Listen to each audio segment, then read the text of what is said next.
Okay guys, so we got this car from CarMax. CarMax. So let's go through this. Said it blows hot. Sorry about that.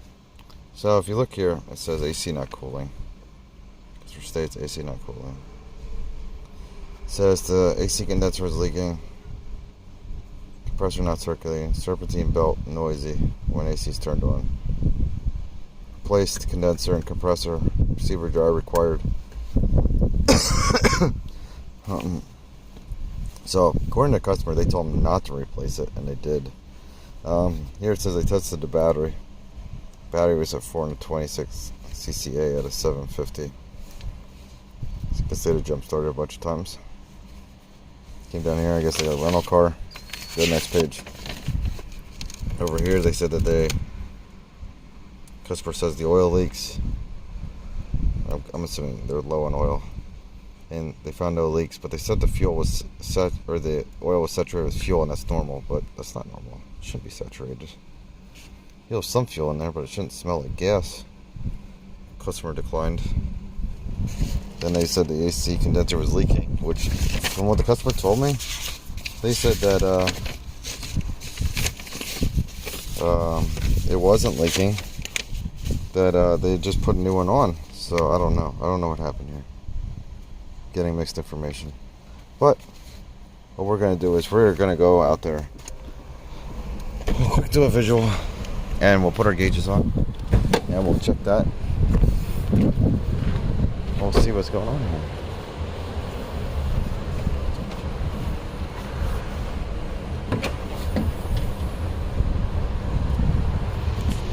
Why is that all shiny?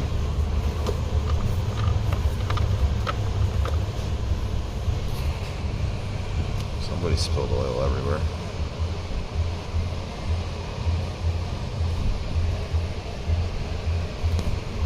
Oil spilled everywhere. Let's see. I see the condenser is new. This looks new. Shiny. The dye's still on it. It does look like they have an oil leak. Everything's all wet. Everything's covered in oil.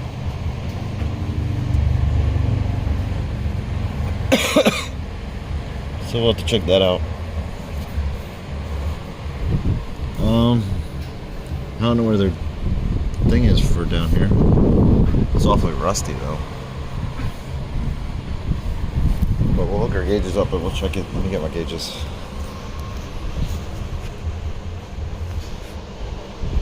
Why does this belt not look new?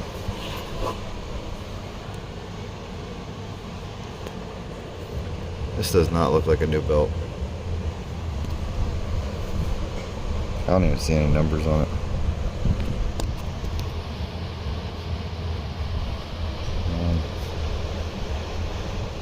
I don't know. Maybe it is new. Who knows? It just doesn't look new. But we'll get the gauges on here and we'll start testing it. The other thing is, I never put the cap on that one. This one had a cap. You can see how dirty that one is. So we'll have to get a cap.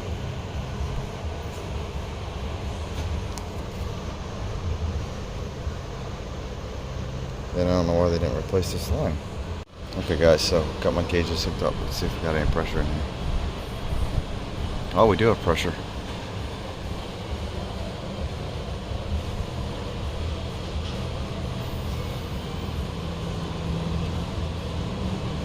There we go, we got that. Let's start this up. See what happens.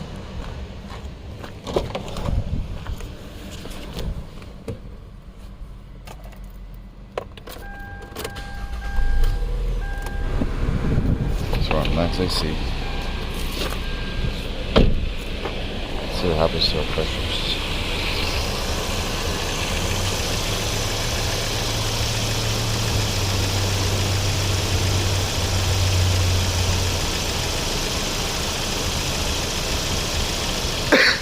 Well, that's weird. We're not doing anything.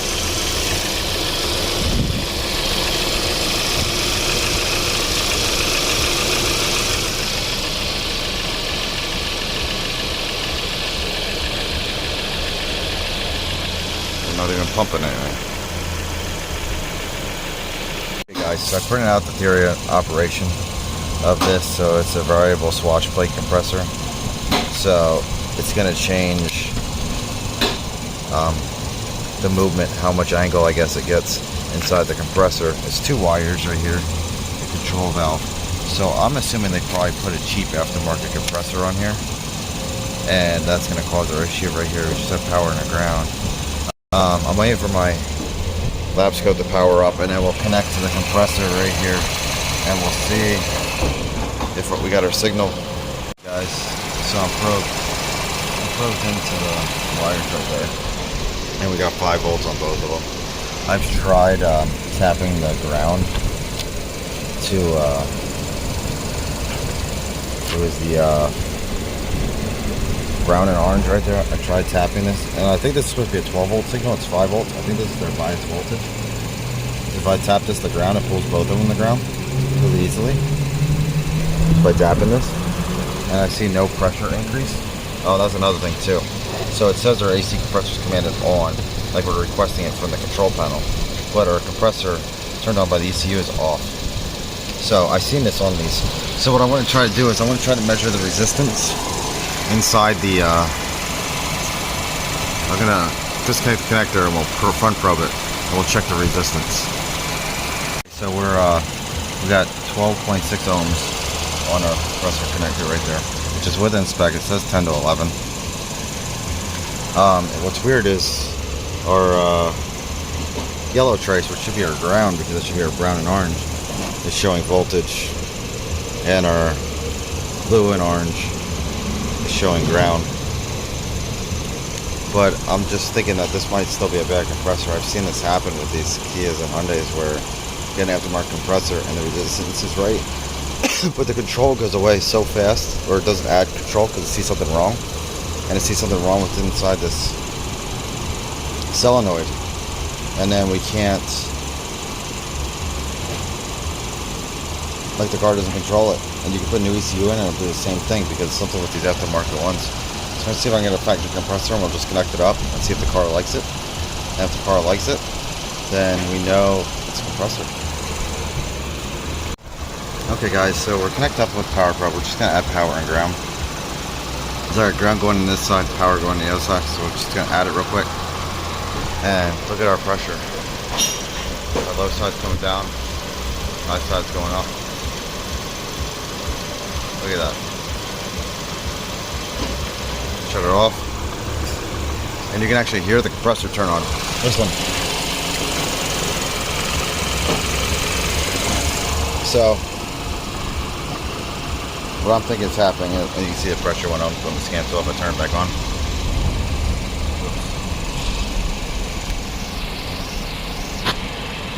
Focus. There we go. Turn it on. See 128, 30, 40, 50, 60. So there we go. So it does work. So I think I'm going to get another compressor. Just try it, see if there's something that it doesn't like. Let's see. And we'll go from there because the fact that we got the 5 volts. Okay guys, apparently I looked at the wrong diagram. I think I printed out, I gotta double check, but I think I printed out the automatic one first. So the compressor control valve actually goes to the AC control module up here. So I'm gonna pop this out. I'm gonna check this. My friend actually had a video on this. So I'm gonna try to link this in the description. Hopefully I remember. Corey from from SNA Auto. He did a video with one of these, and he said as long as the resistance is correct, the compressor should turn on. Oh, so what I did too, oops, I'm tripping. Took my PCI right out of the car. Let's see, so what I did was I put my variable resistor in here from the Utest kit. And I dialed it in. I tried going slightly higher and slightly lower than the resistance, so we should be at like 10 ohms.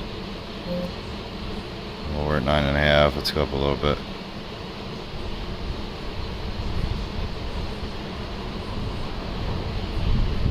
I don't think it'll make a difference because they want us between 10 and 11, and it's so hard to get in that resistance.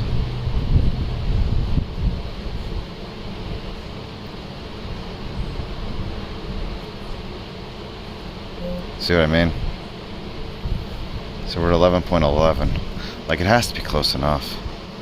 Just so sensitive. Let's connect this back up. We'll just double check. Make sure that this, so it's in my probes there.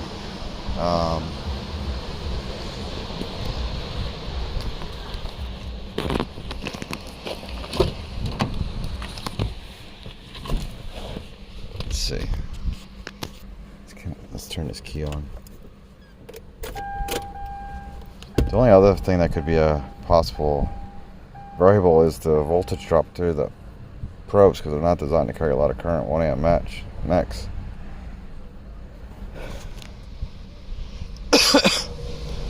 Man, this sucks having this cough. It's been like 2 weeks now.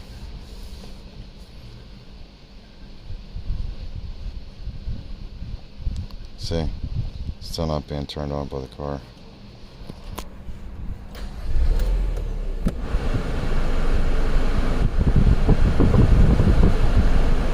So it doesn't like something. So what I'm going to do is I'm going to pop this control head out. We'll measure the resistance out to the front of the car. And then we'll plug the compressor back up and we'll measure that resistance. And if it's good and we can control it from inside the car, we got a bad control head. That's where I'm going with this. It looks like somebody already had this somewhere. Just like chew marks. Okay guys, so I got my ECT 3000 out. So this thing, it uses this tool right here to detect where the signal is. And I have it, I'm using my AES Wave Utest kit. I front probe the connector right there.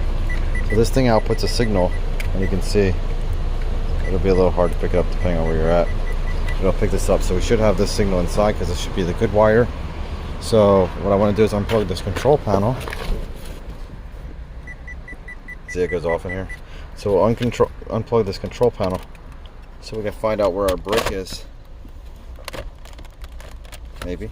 Let me disconnect this. There we go, we got it disconnected. So we'll still have our signal coming up here on this one. We're going to switch it over to the other pin that's broken. And then our signal should stop somewhere in the harness. So we will lift this up. Move this over to this side. And now when we use our tool, we should be able to find out where our brake is because we won't have the tone anymore.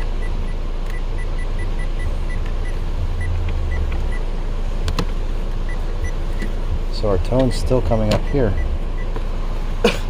So we'll have to see, maybe it's inside the car? Oh no, I'm gonna have to see where this harness comes through. But we shouldn't have anything up here now. Yeah, see, there's nothing up here. So it might be damaged inside the car. I'll have to see where the harness comes through. I'm gonna try to find out where this runs. I think I was wrong. I think it's right here.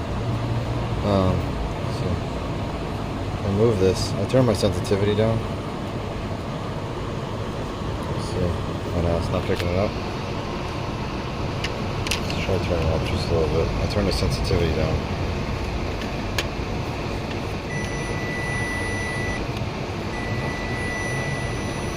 Just solid right now.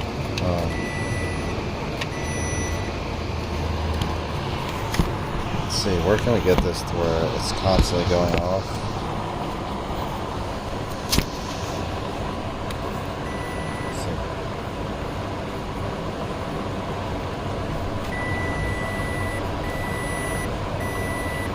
See how that goes on and off? All I'm doing is pushing on the harness right here. Let's see if I can show you guys this. Just pushing on the harness. Right here.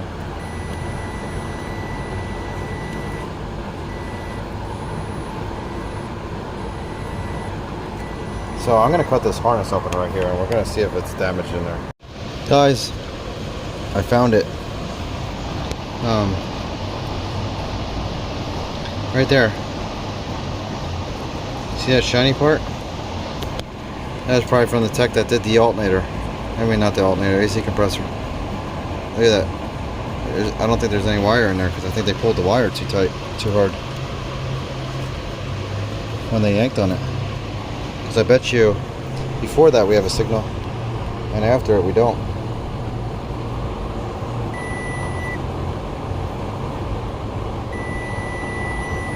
Look at that. Now let me grab the Labscope and I'll show you guys another way that this thing can work pretty good. Well guys, I was going to try to show you guys, but the wire ended up breaking. But anyway, this is what it does. It creates a pulse width modulated signal. You can see it when it's open circuit, 0 to 10 volts. When it's closed circuit, I think it's only like 0 to 2 volts or something like that. But this tool right here makes a pulse, and then you can follow it through the car. So you go like inside the car, check it, everything. And I'm gonna fix this wire, but I think that's all that our issue was. The thing, the reason why I didn't cut the wire off open there, it didn't look like somebody pulled on it. Like it didn't look damaged until like I cut the tape off, and then I saw the wire was damaged. But the tape didn't look yanked on it, didn't look like that. So, but I'm assuming the tech probably just yanked on the harness to try to disconnect the plug or whatever, or they didn't disconnect the plug and the compressor yanked on. Something happened that somebody yanked on it. Okay guys, so we got this all back together. I got it all taped up. It looks factory. I ran the cables. Probably can't see too well, but I clipped all the cables in where I thought they went, because when it came here it was just all hanging, but you can see it right there. I taped it all up. It's clipped in. We'll start this up and we'll put this in and we'll see if our AC turns on.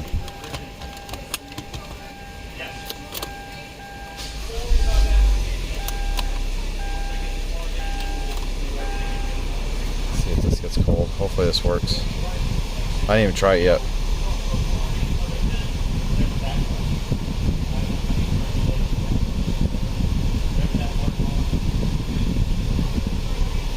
Oh, we don't even know if we're full on Freon.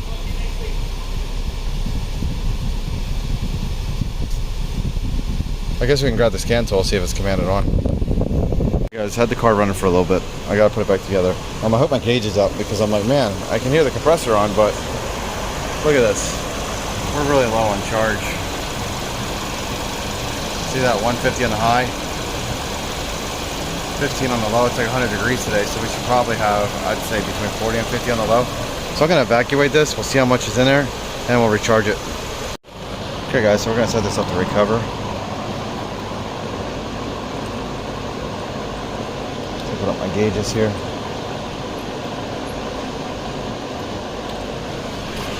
Set this up. Looks like it's good to go. Let's see, charge. Just leave this on this. I just recharged another car. That's why my tank was already hooked up. So let's see. We're at 3550, right? So let's set this up. So look how quick we're pulling that down. It's definitely way low. See that? So we'll let that evacuate, and then I'll come check it in a little bit. Okay guys, we're down as deep as this pump normally pulls. So we'll close this, shut it off, we'll purge our machine, and then we'll see how much is in there. Which doesn't seem to be a lot. What did we get? A half a pound? 0.4 pounds. 0.4 pounds was in here. How much is it supposed to have? It's probably not in pounds. It is. Right there. 1.7. Wait, does this have front and rear? Either 1.38 or... Let's see. I don't think this has rear. So no rear. So 1.3 is what we're supposed to have. And we have 0.4. Look at this, guys. It's like 100 degrees outside. And we got 48.9.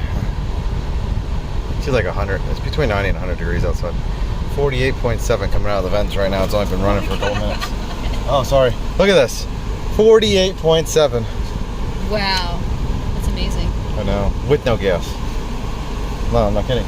This is like the 10th customer I brought no gas.